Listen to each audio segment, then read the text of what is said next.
Welcome to the Banker Lamp. Please enjoy the video. In this video, I will explain how to make citations in research papers. Understanding proper citation is fundamental for academic integrity. It ensures you give credit to the original authors whose ideas and words you've used. This practice not only prevents plagiarism, but also allows your readers to easily locate and verify the sources you've consulted, strengthening the credibility of your own work. Mastering this skill is a cornerstone of effective scholarly communication. There are several widely accepted citation styles, each with its own set of rules.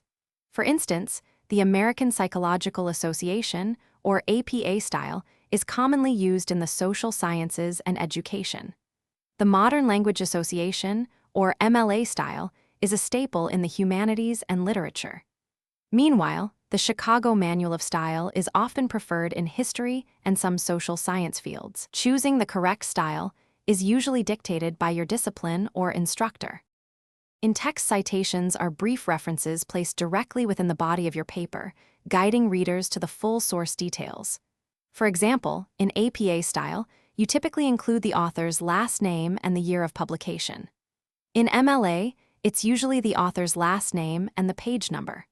Remember, direct quotations always require a page number, while paraphrased information might not, depending on the specific style guidelines you are following for your assignment.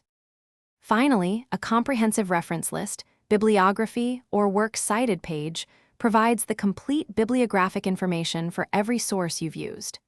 These lists are typically alphabetized by the author's last name, making them easy to navigate.